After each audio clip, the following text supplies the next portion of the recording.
Et nous allons revenir avec le stade Youssef Chihab, loin des années 40, pour voir ce que des gens ont fait pour leur pays. Souvenez-vous de ces familles qui sont restées sur place. Souvenons-nous tous de nos pays. Et merci. Merci, Mohamed. Salam alaikum. Bonsoir, messieurs, dames. Bonsoir, mon ami le consul général de Paris. Et à Marie, collègue à l'université. Bonsoir à tout le monde.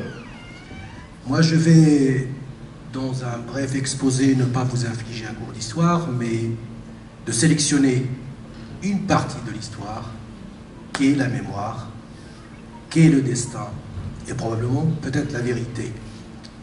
Ces trois concepts se télescopent dans la tête de tout chercheur qui tente de comprendre ce qui s'est passé il y a 30, 40, 50 ans, concernant de manière plus générale sa patrie, dans des cercles, deuxième cercle sa famille, et peut-être même parfois sa propre personne.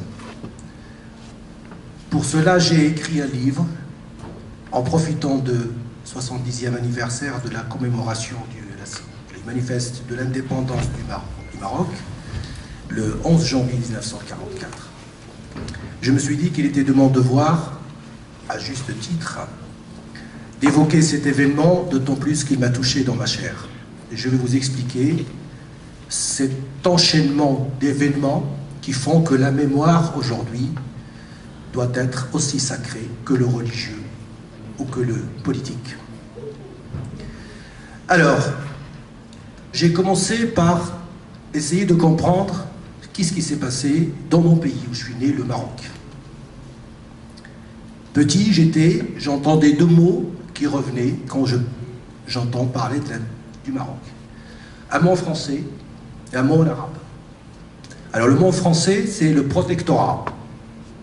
On nous a dit que la France, dans sa bienveillance, a protégé le Maroc. Et puis, en arabe, on nous a dit c'est le mektoub, le destin. Donc j'étais tiraillé entre deux concepts, historiques et sociologiques ou culturels, dont je ne pouvais pas a priori savoir quel est celui qui a pris le dessus. En tout cas, je me suis posé la question de protectorat. Enfant que j'étais dans une école française, on m'a dit que le protectorat vient du verbe protéger. Donc je suis posé dans ma petite tête que protéger le Maroc, ça va être contre l'ogre extérieur, contre les envahisseurs. Alors je me suis posé des questions. Est-ce que c'était une protection du palais contre l'insurrection des provinces et des tribus qui a marqué la fin du 19e et du début du 20e siècle? Est-ce que aussi la protection du sultan légitime contre les complots des pachas et caïds qui se sont insurgés contre l'autorité légitime centrale? Est-ce que aussi contre tout simplement la prédation des empires coloniaux? Et c'est là le paradoxe, la France qu'on verra, celle qui a protégé le Maroc, celle qui a voulu le protéger, finalement, c'est celle qui l'a démembré. Et donc on assiste dans le rôle du bourreau protecteur. Théoriquement, la France protège le Maroc contre les empires espagnols, allemands, britanniques. Mais en réalité, la France a voulu appliquer son principe intangible et classique de la continuité territoriale dans la colonisation. Toute l'Afrique francophone a été colonisée. Il restait un pays qui ne rentrait pas dans sa géographie coloniale. Et donc la carte que je passerai rapidement juste pour éclairer les uns, comment fut démembré le Maroc? Entre l'Espagne en rouge, entre le vert clair, ce qui était le Maroc utile pour la France, le reste en vert foncé, c'était l'Empire français, et il y a tout un petit point qui s'appelle Tanger, avec un statut bizarre, une zone internationale qui appartient à tout le monde, mais en fait qui n'appartient à personne. Et donc, on voit qu'il appartient à personne, mais en fait qu'il appartient à tout le monde. Alors, je voulais, à travers ce récit, parler d'hommes, parce que c'est avec les hommes qu'on comprend la mémoire. Parce que l'histoire, c'est le rouleau compresseur contre la mémoire. L'histoire, il parle des nations, de faits, de guerres, de dates, mais il oublie souvent des hommes. Moi, je voulais reconstituer l'histoire chronologique d'hommes, au pluriel, qui ont contribué à cette mémoire assez fragmentée qui est celle des Marocains. D'abord celle des trois rois qui ont vécu les pires moments de l'histoire du Maroc, la pression des empires pour accepter le protectorat. Du maréchal Lyautey à gauche, que vous voyez, qui vient pour civiliser le Maroc, qui était un territoire entre 3000 guillemets sauvage, et architecte aussi de ce rapport mercantiliste qu'avait la France aux colonies, le Maroc utile. Et puis au milieu, il y avait un homme dont on n'a pas beaucoup parlé, mais qui était le premier qui s'est insurgé contre la colonisation, Abdelkrim, et sa guerre triomphante contre les Espagnols au Rif, au nord du Maroc. Et puis, dans les cartons de l'histoire, les archives, j'ai trouvé aussi le nom d'un général, Hidalgo Cisneros, qui fut le premier général à larguer des armes chimiques sur les populations civiles au Maroc. Et en juillet 1924, à 10h20, fut larguée la première bombe de 100 kg de gaz moutarde, fabriquée par l'ingénieur nazi Wolfgang Reicher, 616 civils morts, une première dans l'histoire de l'humanité. C'est aussi un travail de mémoire, puisque l'histoire ne garde pas ce genre de choses qui peut déclencher des procès et des procédures. Donc le premier massacre hors Europe des civils, le premier crime de guerre, le premier crime contre l'humanité en dehors du sol européen fut commis au Maroc. Et puis, dans la liste des hommes qui se sont succédés pour gouverner ou gérer ou réprimer les Marocains ou le Maroc, se fait deux grandes têtes très connues dans l'histoire de nos voisins. L'Espagne, général Franco, et puis un certain maréchal Pétain, qui a été adulé en France avant qu'il soit impliqué dans la collaboration, mais en fait, on connaît peu son aspect obscur, celui d'un sanguinaire qui a réprimé le Maroc en appliquant sa phrase « pacifier ». Le mot « pacifier » a une tonalité dans la mémoire des uns et des autres assez déplorable. Et puis sur ce même pays qu'est le Maroc, sont venus des hommes, de très grands hommes, des hommes qui ont marqué l'histoire de l'humanité. Roosevelt, Churchill, Eisenhower et 107 000 soldats américains qui ont débarqué au Maroc sur les plages de Mohammedia dans le cadre de l'opération Torche. C'est dire que c'est sur le sol marocain que le sort de la Deuxième Guerre mondiale a été scellé. La stratégie a été élaborée au Maroc et à partir du sol marocain, les troupes sont parties vers l'Algérie, Tunisie, et vous connaissez la suite, la Sicile, l'Italie, donc la théorie des fers à cheval pour compresser l'armée du Reich allemand. Et puis deux généraux français qu'on adore, qui portent beaucoup de leur nom, hein, le général de Gaulle, le général Giraud, qui ont été à Casablanca, c'est paradoxalement l'histoire, qui demandait aux Alliés de les aider pour qu'ils retrouvent leur liberté. Et en même temps, ils refusent aux pays hôtes de cette réunion la liberté. C'est un paradoxe de cette histoire que la mémoire doit garder. Je passe sur les choses plus froides que sont le témoignage de la géographie pour l'histoire de la mémoire.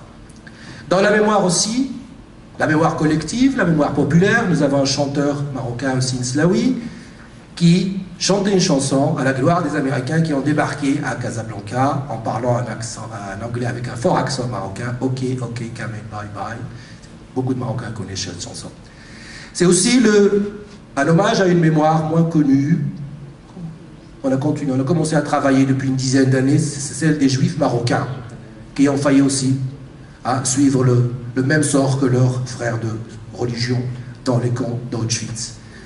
Et deux personnages illustres dans le monde, feu Sa Majesté Mohammed V et le roi de Norvège, qui ont refusé que leurs concitoyens de confession israélite portent l'étoile jaune. En dehors de ces deux chefs d'État, toute la planète, tous les grands hommes de l'Europe ont été impliqués dans ce crime contre l'humanité.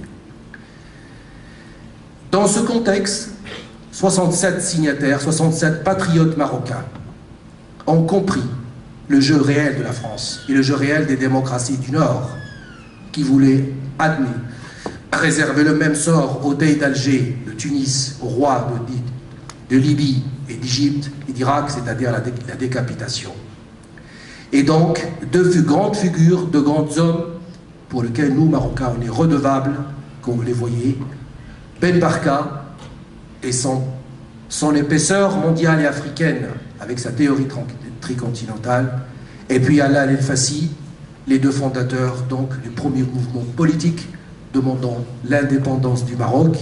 Et pendant cette période, 1944, une femme marocaine, Malika El-Fassi, je tiens à lui rendre hommage, elle fait partie de ces 67 signataires qui ont réclamé l'indépendance du Maroc, pour montrer ainsi que le Maroc, ce n'est pas un pays féodal, ce n'est pas un pays arriéré, selon les idées qui ont été développées par la propagande coloniale. Et là, le processus de l'histoire s'accélère. Des hommes aussi. À gauche, un roi, Fontoge, celui que la France a tenté de mettre à la place du roi légitime du Maroc. À la droite, le Bacha El Glaoui, un Bacha qui s'est retourné contre le roi avec l'aide de l'administration coloniale. Et puis au milieu, il y a un sacré savoyard, le résident général Guillaume, qui a franchi la ligne rouge en déposant le roi et l'exilant à Madagascar, et qui disait dans une de ses phrases: je vais faire manger de la paille à ces Marocains, le savoyard que je suis. Et finalement, les Marocains ont continué à donner de leur sang. Et je tiens à corriger une vérité assez répandue, que le Maroc a eu son indépendance par un acte charitable de la France, et que c'était dans la logique des choses. Alors, contrairement aux idées reçues, le Maroc a payé très cher.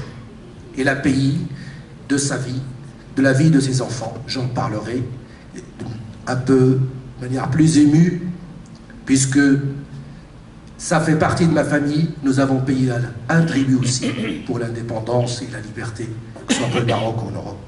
Je tenais donc, à travers ce récit, à rappeler la mémoire de mon oncle, Abdelkader, qui en 1943, sur le front de Moncassino en Italie, il est mort pour la France. Dans l'oubli et l'indifférence, héros indigène de la France, elle l'a exclu de la reconnaissance. Son sang s'est mélangé à celui de ses frères d'armes américains, britanniques, français pour la liberté. Je remercie M. Rachid Bouchareb, réalisateur du film Indigène, pour avoir réhabilité sa mémoire. Ils font partie de ces goumiers marocains, de ces tirailleurs sénégalais, madame, qui n'auraient même pas le droit à exister dans des archives. Et le sort où la malédiction s'est acharnée sur ma famille pendant des décennies, puisque quelques années plus tard, mon oncle envoyé en Indochine pour une mort certaine dans la fournaise de Denpief, grièvement blessé, rapatrié en France puis au Maroc pour 67 € par mois, pension d'invalidité pour service rendu à la France. J'étais très effrayé par les chiffres que vous avez évoqués, donc je pensais mon oncle était plutôt bien, J'ai retenu de lui une phrase. Il disait: à Dien bien fou, on devient bien fou. Pour un alphabet, je pense qu'il a fait une démonstration de quelqu'un qui comprend très bien. Et puis ce drame continue. Mon oncle Mohamed, 27 août 1953, à Der Sultan, Casablanca, où je suis né. Fauché dans la fleur de l'âge à 21 ans, lui et d'autres, par les balles de la police française. Son crime, avoir brandi le portrait du sultan exilé Sidi Mohamed Ben Youssef. Son nom ne figure sur aucun registre officiel marocain ou français. Il est inscrit dans celui des martyrs, dans le cimetière des martyrs. Ma grand-mère, sa mère Zohra, gardant la gandora blanche immaculée du sang du martyr Mohamed, chaque mois d'août, jusqu'à son décès en 1984, elle lançait de yo-yo, une tradition arabe ou arabo-musulmane, lors du funérail d'un homme mort, martyr et célibataire. Et il disait 2 jours avant sa mort: j'ai rêvé de Mohamed me tendant la main, perché sur la Sha'ba, la colline verdoyante, surplombant sa maison à Ouled Haliz, dans la région de Casablanca. Et la photo que vous voyez, elle n'est pas illustrative, elle est réelle.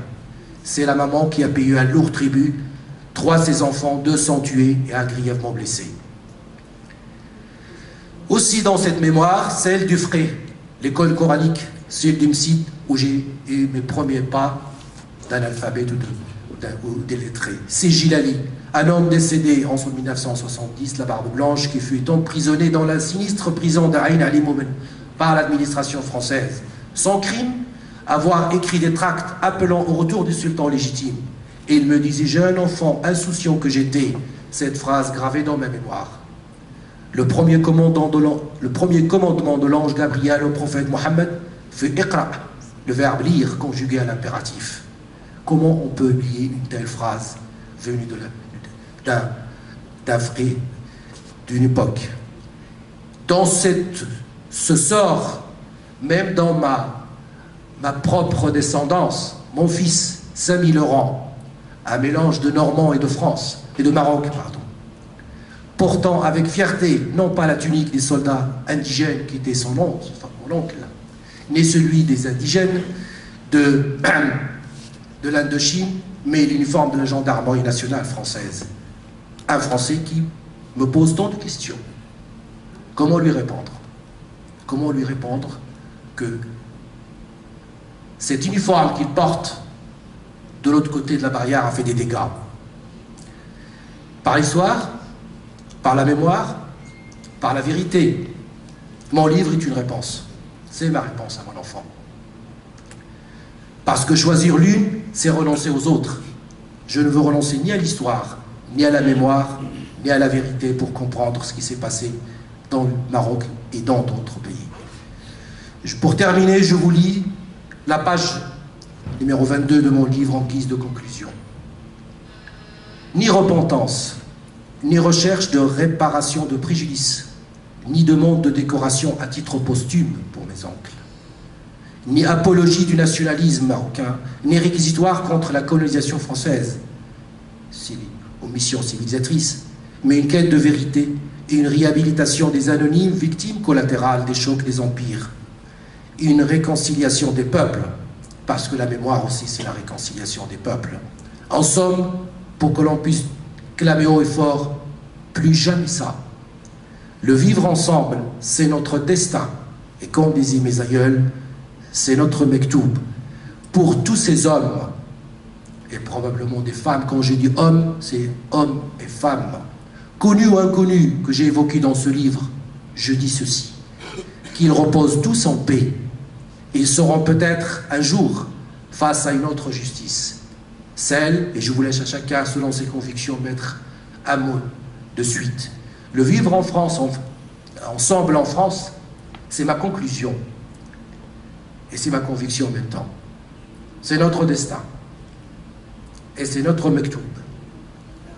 Ne cherchons pas à dresser les uns contre les autres, mais essayons de s'inspirer du passé pour réhabiliter le peu de gens qui sont encore en vie, parce qu'il viendra un jour, monsieur Onezika le disait, mon collègue Dr Omar va mieux en parler, il viendra un jour, on parlera au passé des immigrés, hein, des foyers de Sonacotra. On disait, ah, c'était les indigènes économiques, on a fait les indigènes militaires.